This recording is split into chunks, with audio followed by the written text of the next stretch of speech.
you. Can I bring in Miriam? Thank you, Chair, and good morning, Secretary of State. Yes, I've got a few questions about political impartiality in schools. So earlier this year, the department produced guidance around political impartiality in schools. Now, traditionally, we've thought about that as, teachers shouldn't tell children which party to vote for, which party's policies are correct. But obviously, it's a lot more complicated now, which is why the guidance was produced. So the guidance says, it's important to note that many ongoing ethical debates and topics will constitute a political issue. This can be the case even when the main political parties and other partisan groups agree on a view, but there is not a wider consensus in public opinion. Instead, there is continued debate where different legitimate views are expressed. So in other words, teachers and schools shouldn't be teaching as fact political ideas amongst which there is ongoing debate in the population. Have you had any feedback on this guidance? Is it being adhered to in schools? What have you heard back from the sector? I haven't actually, so I will be interested I don't know whether you've had any feedback, but I haven't. In my 6 weeks so far, I haven't had any feedback on that issue. We had some general early feedback from our stakeholder groups that it was helpful. Okay. Not much beyond that. Okay, thank you. So there is a recent report published by Professor Eric Kaufman in Policy Exchange, based on some YouGov polling, that found that 75% of children had been exposed to critical social justice theories in schools. So by that I mean critical race theory, so the belief that the organising principle of society is racism, gender theory, the idea that there are many genders and everyone has a gender identity.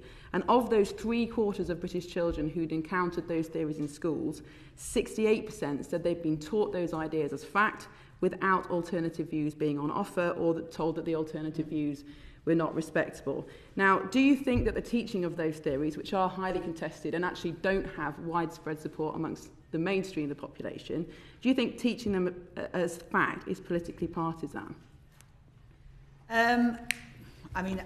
Yeah, I guess I do think that. Obviously, the guidance was there to basically try and navigate through some of these areas. The most important thing, and I know this is something that you've been campaigning on as well, and I agree with you on, is transparency. People should be able to see what we're teaching children in schools. Parents should be able to see it. Debate it if there is a debate. There's many things there are a legitimate debate about. There's many things that we'll have differences of opinion about. But that ability to be transparent and to have those debates is fundamental. It's fundamental in our schools. It's fundamental in all of our educational institutions. So I think that is where we really need to focus, and we may need to do more. And I know in particular debates, and in particular, gender and biological sex versus gender, and being able to navigate our way through that quite complex area.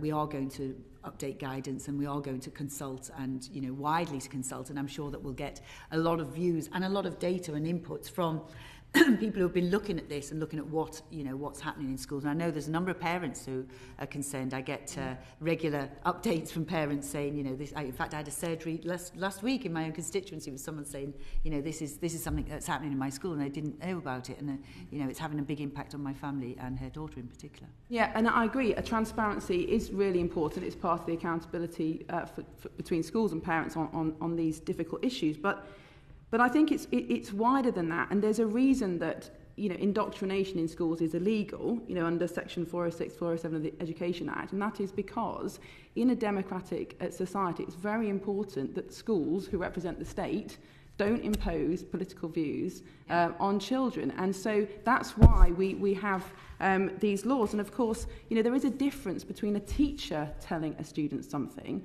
and the student encountering that particular point of view in the outside world, because teachers are in loco parentis and they have to believe what the teacher says. They're programmed to do it. We want them to do it. Otherwise, what would be the point of going to school?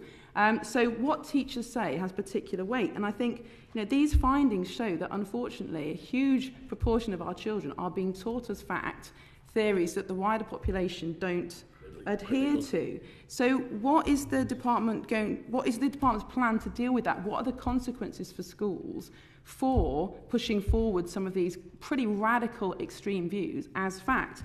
And I think we need to think about what is the consequence further down the line for the rest of the population if children are being taught these theories that the rest of the population don't accept. So what's the plans to make schools accountable on this? I think, first of all, the vast majority of teachers would take that responsibility that you describe extremely carefully and absolutely to their heart. And I know you were a teacher yourself. You know, this is a responsibility that people have, not only to debate difficult issues, but actually to encourage debate of difficult issues. And we know that, you know, some of our institutions have lost their way a little bit in this. That's why we've got the Free Speech Act, right, going through at the moment. We know that there are areas where we just need to make sure that we've got this balance right. I don't think we are there yet, and I think there is still part of that journey that we need to go along. But also I think there are not all settled views, let's be honest. You know, there are people who have very different views in some of these areas, and we do need to obviously go through that as well very carefully, because, you know, the wider population's settled views, you know, they're not always that wide, and they're not always settled. You know, there is a debate to be had, which is, and in terms of, and I'll let Susan come in, she's probably got much more experience with this, but in terms of, you know, checking what's going on in schools and, you know, things like critical race theory, I know that's been, you know, a concern that the Equalities Minister could particularly, whose area it is really to focus on a lot of this, although obviously we work with her in terms of schools. But it is, you know, it is important that we can have these debates. That we can have these debates very openly. This is exactly my point. Yeah. These aren't settled, they're contested, they're completely legitimate discussions for adults to have. But where a teacher or a school puts forward, promotes one political idea to the exclusion of all others, is that not indoctrination? I don't know whether they do that. Well, I don't. Is it indoctrination? No, I mean, this is why our guidance was there, right, to say that that's what you shouldn't do. And as you said, there's laws in place. How will schools be forced to adhere to? So I think the question is how much of that is looked at in terms of when Ofsted, because that's the regulation, right? So the regulation is how we're updating our, which we're always updating, I know, in terms of Ofsted, but how they look at these issues and look at what is being taught in terms of the curriculum and making sure that it's reasonable and balanced. Yeah, and that's certainly something Ofsted take very seriously, and particularly kind of anything with the safeguarding aspect, and also anything that parents raise through the. So Ofsted will always carry out parental surveys, and anything that comes through that, Ofsted will follow up on. Okay. I think the only thing I would add is, I do think we're asking teachers to navigate some really difficult waters. I think what the Secretary of State says about the teachers are working hugely hard to do their best, to do that well. And I do think our stance should be one of supporting and helping them to do that. And as I say, the guidance was received quite well. I think it's important that we are standing behind them, helping them to navigate some of those conversations well. Can I just bring in Caroline on that? Thank you. And I really recognise what you're saying around how sensitive and complex this situation is.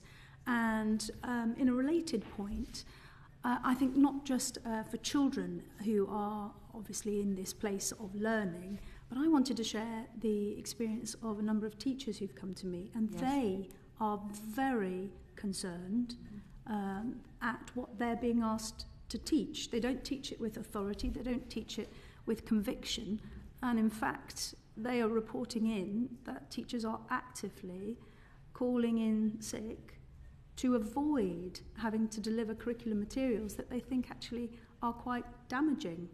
Now, I really welcome the commitment to new transparency around curriculum materials for parents, but I think my concern is it for parents to police or to monitor or to judge what is right and healthy and balanced and appropriate in this way, or should this not be considered at a sort of higher level? So in terms of, I have concerns around curriculum and teachers' ability to express their concerns around this. I fear that freedom of speech for teachers is not there, not least for pupils. But I had one additional conversation I wanted to share, and it was just a random canvassing conversation. And a granddad shared with me his utter dismay that his 5-year-old son had come home and said, "Today we were learning if we were in the wrong body." And just to really add to that, he said, "And I wouldn't dare raise this as a concern because otherwise I would be deemed to be transphobic." Now, I understand that there is new guidance coming to help schools in this, but of course, all the while, week by week, term by term, schools are still trying to navigate this terrain. What would be your best advice at this point for teachers and parents who are very concerned at what they fear is being taught in schools? Well, I think, the point you raise and the granddad and, his grandson, it's not just schools, right? This is a debate that's broader than that in terms of, this side of the debate. I mean, we're all frightened to go on Twitter, right, in terms of, having any views because, we've seen very, very publicly and very high-profile people become targeted because of their views on either side of that debate. And the most important thing is that we retain the ability to have a sensible debate. That's really, really important. As you say, we are putting together guidance in this area, and it will be widely consulted on, because the reality is there are different views and there are opposing views in some ways as well. So, navigating through that complex area, showing compassion, but mostly showing age appropriate as well. I think that's something that, there are some stories that come up, we all hear them from constituents, and I haven't seen it myself, if I'm honest. When I go in schools, I don't know how prevalent this is, but there are certainly some of those examples which are being raised. As Susan said, parents should raise their concerns. Teachers should take their responsibilities very seriously, which I know they do. Most teachers are parents as well. They really do care to navigate through this. Are we concerned that teachers actually have that freedom of speech in their school settings? Because I think there have been a number of cases where teachers have not, in fact, been supported by their schools. I personally haven't heard that. I don't know if the department's got any experience of that. I don't find any problem with any freedom of speech from any of the teachers that I mix with as a constituency MP, I must say. I have very, very, and in fact, even, let me just say, slightly even more in this role, because I do have a lot of family members who are teachers as well. So I haven't seen that, but I wouldn't want to see that. So if that is happening, that's something that definitely... no, that's not. It's a difficult subject, but it's not going to be made better. And then by back to Miriam. So, Nick, a quick one, please. Thank you. I find it extremely concerning when you hear stories that Caroline's just brought in there. I think there's the old saying, "Give me the child by the age of 7, and I'll give you the adult." And I think if we're dropping seeds of doubt into 7 years, into young people, that's extremely dangerous. I think the debate that we talk about, that should be debates between adults. It shouldn't be reflected in school. I think there's books written by activists that are finding their way in school, which there shouldn't be. I don't think parents realise that they have the ability to ask what's being taught. So that transparency piece needs... we need to educate our parents that they have got a right to ask, but not only have they got a right to ask what their child's been taught at school, they've actually got a right to kick back against what they are being taught at school also. So they need to know, A, that they can ask what's being taught, and B, we need to know where they can actually go if they don't get any help from the school, or if they don't get the results that they want in school. And surely, I would just finally on that, if books are making their ways into these schools, what part can your role take in stopping that from happening, or agreeing which books can actually make their way into school? Well, I mean, parents, it's very important that parents should know what their children are being taught in school. So there's absolutely no doubt, particularly more so when the topic is sensitive. I mean, there was no transgender guidance when we went to school, right? There was no need for transgender, but we have to deal with the world as it is. And the world as it is more complex in some of these factors than when we were at school. But there's clear requirements on schools about providing parents with information about the school's curriculum. We believe that most schools are engaging very actively with parents on this, and proactively, but you know, if it's not always the case, then clearly we need to continue to go in to highlight those areas where we have concerns, and that's part of the process with parents, part of the process with teachers indeed, and part of the Ofsted process. But there's one thing I want to just make clear, because I think there has been, at some point along this journey, which we need to continually improve, I think there was some question about whether schools could show, you know, there was a copyright issue, whether they could show materials. But just to make clear and put on the record, schools can show resources to parents in person without infringing an external provider's copyright in the resource. So wherever it's coming from, they can show that. They should avoid entering into private contracts with commercial providers that seek their right, to restrict their right to show that. So that we've also said, you know, if somebody's asking you to restrict the right to show it, you should very seriously question that. Transparency is really the best answer here. Any child, any parent should be able to see what their child are being taught. And there may be different opinions, by the way, on what's age appropriate. That's the other bit we're going to have to sort of step our way through. But stepping our way through, you know, using a big dose of common sense and you know, a big dose of transparency and listening to parents as well as teachers is clearly what we're going to do. Very quickly, I want to go back to Miriam on this, but then the other thing I note is that when we had His Majesty's Chief Inspector in her accountability hearing the other day, she did make the point that the words age appropriate bear an enormous amount of weight in this discussion. Yes. And that I think when the department considers its guidance, it would be helpful to have some more indications as to what that means. So I think that's something perhaps to take away. But Miriam. Yeah. Yes, I'm sorry to press you on this, but it sounds as though the department thinks these are isolated issues. But, you know, the polling, the statistics that this research is based on, if you add the percentages together, around half of British children are reporting being taught these, you know, contested, divisive political theories as fact, with no alternative viewpoint presented, or being told that the alternative views are not respectable. And, you know, these are very destructive ideas that are really attacking liberalism, the foundation of our democracy. And the whole point of not being allowed to indoctrinate children in schools is one of the foundations of our democracy. So, you know, I think this is a much more widespread problem than the department thinks.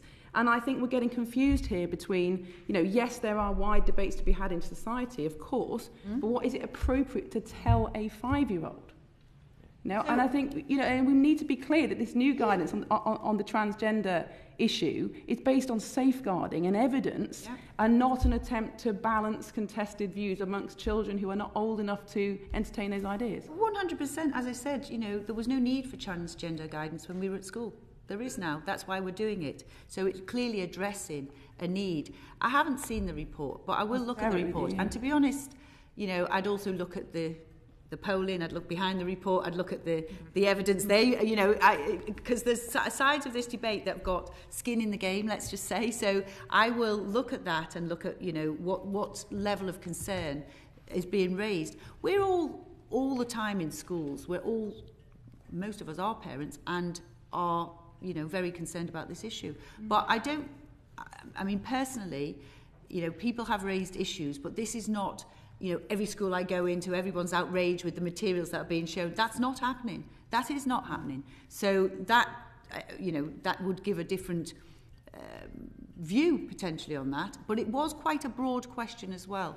It had many, from what you read out, and as I say, I haven't looked at the details, but it had many different sort of cultural things. It had critical race, it had others. It had quite a lot of things in there, grouping critical social justice theories together. Yes, okay. Yeah. So I must say, you know, I'd even have to look at the definition. We do need to. We have a lot to get through, so we're going to have to. Okay. Do you want to come back to me later on, then I'll. And